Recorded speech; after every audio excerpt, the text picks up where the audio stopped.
Hi friends, எல்லாரும் எப்படி இருக்கீங்க? நல்லா இருக்கீங்களா? சாப்பிட்டீங்களா? ஓகே, இன்னைக்கு நம்ம வீடியோல என்ன பார்க்க போறோம் அப்படினு பாத்தீங்கன்னா, நல்ல சூப்பரான முறுமுறுப்பான டேஸ்டியான வடகம் தான் ரெசிபி தான் பார்க்க போறோம். ஜவ்வரிசி வச்சு ரொம்ப ஈஸியாவும் எளிமையாவும் செஞ்சிரலாங்க.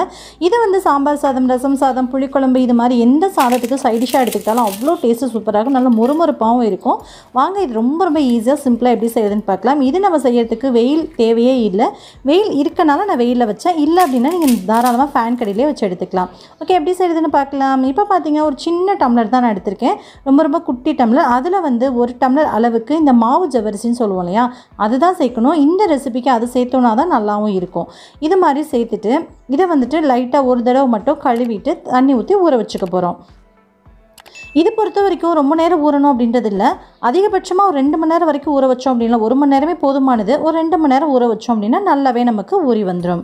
ஒரு 2 மணி நேரம் கழித்து நம்ம பார்க்கலாம். இப்போ பார்த்தீங்கன்னா நல்லா ஊறி வந்திருக்கு. கையில் எடுத்து லைட்டாக நசுக்கி பார்த்தீங்கன்னா அப்படியே மாவு மாதிரி கரைஞ்சி போயிடும். இது மாதிரி இருக்கணும். இப்போ நம்ம தண்ணியை மட்டும் வடிகட்டிடலாம். தண்ணி நமக்கு தேவையில்லை. தண்ணி மட்டும் வடிகட்டிட்டு இந்த ஜவ்வரிசியை எடுத்து அப்படியே நம்ம ஒரு குக்கரில் மாற்றிட்டு, நம்ம குட்டி டம்ளரால் 1 டம்ளர் அளவுக்கு ஜவ்வரிசி அளந்தோம் இல்லையா, ஸோ அந்த டம்ளராலே ஒரு 5 டம்ளர் அளவுக்கு தண்ணி வந்து இதில் சேர்த்துக்கலாம். நான் இன்றைக்கி கொஞ்சமாக செய்கிறேன்றனால 1 டம்ளருக்கு வந்து ஒரு 5 டம்ளர் சேர்க்குறேன். நீங்கள் நிறைய செய்கிறீங்க, 1 டம்ளருக்கு 4 டம்ளர் தண்ணி கூட போதுமானது தான். இப்போ நான் ஒரு 5 டம்ளர் அளவுக்கு தண்ணி இதில் சேர்த்துட்டு கொஞ்சம் போல், இதுக்கு வந்து எப்போவுமே வடகம் செய்கிறீங்க அப்படின்னா அதுக்கு வந்து நிறைய உப்பு சேர்த்துறாதீங்க. ஏன்னா காஞ்சதுக்கப்புறம் ரொம்ப கம்மியாக வரும்போது உப்பு கரிக்க ஆரம்பிச்சிடும். ஸோ கொஞ்சமாக உப்பு சேர்த்துட்டு இதை நம்ம குக்கரில் விசில் வச்சு எடுத்துக்கலாம். நான் வந்து இன்றைக்கி ஒரு 3 விசில் வரைக்கும் வச்சு எடுத்துக்கப்புறம் உங்கள் குக்கருக்கு தகுந்த மாதிரி நீங்கள் விசில் வச்சு எடுத்துக்கோங்க. நல்லா குலைவாக வேகணும். இப்போ எடுத்ததுக்கப்புறம் பார்த்திங்கன்னா அந்த ஜவ்வரிசியை காணாமல் போயிட்டு நல்லா டிரான்ஸ்பரண்ட்டாக இது மாதிரி வெந்து நமக்கு கிடைக்கும். எடுத்து பார்த்தோன்னா இப்படி இருக்கும். இது வந்து கொஞ்சம் சூடாக இருக்கனால தண்ணி மாதிரி இருக்குது. இன்னும் ஆறுச்சுன்னா இன்னும் கொஞ்சம் கெட்டிப்படும். இப்போ இதனால் ஃபேன் கடியில் வச்சு நல்லா ஆற வச்சதுக்கப்புறம் காமிக்கிறேன். இப்போ அதுக்குள்ளே நம்ம பார்த்திங்கன்னா ஒரு மசாலா ரெடி பண்ணிடலாம். கொஞ்சமாக ஒரு 4-5 வரமிளகா நான் எடுத்திருக்கேன். ஏன்னா கொஞ்சம் அமௌண்ட் தானே சேர்க்குறோம். கூடவே கொஞ்சமாக கருவேப்பிலையும் சேர்த்துட்டு நல்லா கரகரப்பாக ஓட்டி எடுத்துக்கலாம். இதை நைஸாலாம் ஓட்டக்கூடாது, கரகரப்பாக ஓட்டி எடுத்துக்கோங்க. அப்படியே இதை வேறு ஒரு பவுலுக்கு மாற்றி வச்சுருங்க. மாற்றி வச்சுட்டு இப்போ பார்த்திங்கன்னா நல்லா கூல் டவுன் ஆகிடுச்சு. நம்ம ஃபேன் கடியில் வச்ச ஜவ்வரிசி ஆறி கொஞ்சம் பார்த்திங்கன்னா லைட்டாக கெட்டிப்பட்டிருக்கும். இதை வந்து மிக்ஸி ஜாருக்கு மாற்றிடலாம். மாற்றிட்டு இதை வந்துட்டு நல்லா அதாவது ஒரு 2-3 பல்ஸ் வரைக்கும் நல்லா கிரைண்ட் பண்ணி எடுத்துக்கோங்க. பார்த்திங்கன்னா நல்ல ஒரு தண்ணி ஸ்டேஜுக்கு லிக்விடாக நமக்கு ஆன மாதிரி நமக்கு கிடைக்கும். நல்ல நுர அடித்த மாதிரி இருக்கும். இதை வந்து நம்ம ஏற்கனவே கருவேப்பிலை வரமிளகாலாம் எடுத்து வச்சோம்லாம் அதுலேயே சேர்த்து நல்லா மிக்ஸ் பண்ணி எடுத்துக்க போகிறோம்.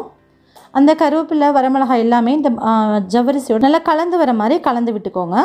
இது மாதிரி கரண்டி வச்சு நல்லா கலந்து விட்டுக்கலாம். கரண்டி வந்து இந்த மாவுக்குலாம் நம்ம இட்லிலாம் ஊற்றுவோம் இல்லையா, அந்த கரண்டி எடுத்துக்கிட்டாலும் ஓகே தான். இல்லைனா இது மாதிரி கொஞ்சம் குழியாக இருக்க மாதிரி கரண்டியாக பார்த்து எடுத்துக்கோங்க. இப்போ நல்லா கலந்து விட்டாச்சு. இப்போ நம்ம போயிட்டு இதை வெயிலில் வச்சு நம்ம ஒரு பேப்பர் விரித்து நம்ம அதில் வந்துட்டு வடகமாக வந்து நம்ம விட போகிறோம். இப்போ பார்த்திங்கன்னா இது மாதிரி தான் இருக்குது. இப்போ வந்து இது வந்து வடகம் போடுறதுக்கான கவரே நம்ம கடையில் கிடைக்கிது. துணியில் நீங்கள் போட்டிங்க அப்படின்னா இது அந்தளவுக்கு நல்லா இருக்காது. ஏன்னா ஒட்டி பிடிச்சிக்கும் ஜவ்வரிசி அப்படின்றனால. ஸோ அதனால் முடிஞ்ச வரைக்கும் கவர் கிடச்சிச்சின்னா வாங்கி ஊற்றிக்கோங்க. இது வந்து லைட்டாக விட்டுட்டு லைட்டாக ப்ரெஸ் கொடுத்த மாதிரி பண்ணிங்க அப்படின்னா போதுமானது. இது நம்ம விடும்போதே பார்த்திங்கன்னா லைட்டாக ஃப்ளோ ஆகும். இருந்தாலும் லைட்டாக அந்த கரண்டியும் வச்சு ப்ரெஸ் பண்ணி விட்டுக்கோங்க, கொஞ்சம் ஃப்ளாட் ஆகிற மாதிரி. ஏன்னா எந்த அளவுக்கு நமக்கு ஃப்ளாட்டாக நம்ம விடுறோமோ அந்தளவுக்கு நல்லா சீக்கிரம் காஞ்சி வரும். ஃபேன் கடியில் வச்சிங்க அப்படின்னா ஒரு 2 நாளில் காஞ்சிரும். வெயிலில் வச்சிங்கன்னா 1 நாளே போதுமானது. இது மாதிரி நல்லா ஃப்ளாட்டாக காய வச்சு எடுத்துக்கலாம். இப்போ ஒரு நாளைக்கு அப்படியே இருக்கட்டும். நான் மார்னிங் பார்த்திங்கன்னா 11 o'clock வச்சேன். ஈவினிங் வந்து ஒரு 5 o'clock எடுக்கும்போதே பார்த்திங்கன்னா இந்த அளவுக்கு நல்லா வந்து கிறிஸ்பியாகவே கிடச்சிருச்சு. ஆனாலும் நம்ம எடுக்கும்போது ஒரு சைடு அந்த ஒட்டி இருக்கும் இல்லையா, அந்த சைடு மட்டும் லைட்டாக கொஞ்சமாக வந்து அந்த பிசுபிசுப்பு தன்மை லேசாக இருந்துச்சு. ஸோ அதனால் வந்து நான் அடுத்த நாள் காலையில் வந்து பார்த்திங்கன்னா ஒரு 1 மணி நேரம் மட்டும் நான் வெயிலில் வச்சு நான் எடுத்துக்க போகிறேன். ஸோ இப்போ இது எல்லாத்தையுமே எடுத்து ஒரு பிளேட்டில் மாற்றி எடுத்துக்க போகிறோம். உங்களுக்கு பார்க்கும்போதே தெரிஞ்சிருக்கும். நம்ம ஒரு கவரில் வச்சு நம்ம விடும்போதே இப்போ நம்ம இதை எடுக்கிறோம் இல்லையா, இப்போ வந்து இது மாதிரி வருது. இதே துணியில் வச்சோம் அப்படின்னா அந்த துணியோடு சேர்த்து அழுத்தி பிடிச்சிக்கும். ஆனால் கவரில் இருக்கிறப்ப எடுக்கிறதுக்கு ஈஸியாகவே இருக்கும் நமக்கு.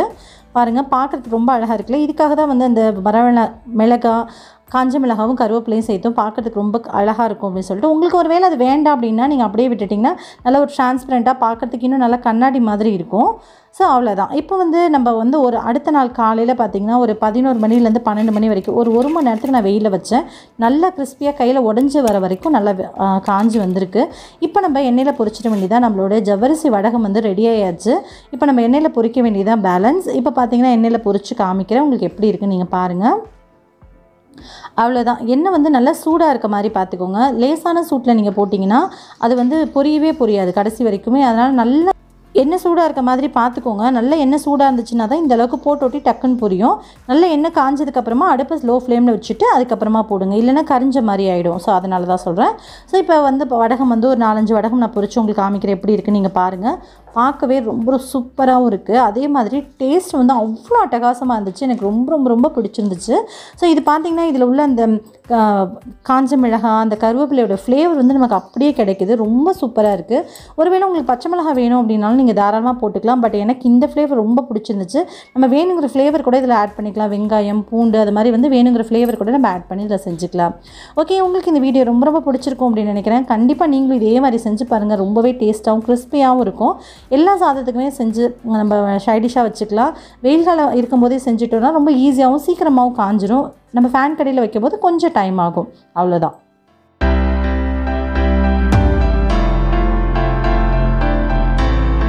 கண்டிப்பாக உங்களுக்கு இந்த வீடியோ பிடிச்சிருக்கும்னு நினைக்கிறேன். நீங்களும் கண்டிப்பாக செஞ்சு பார்த்துட்டு எப்படி இருந்துச்சு அப்படின்றத கீழே கமெண்ட் பண்ணுங்கள்.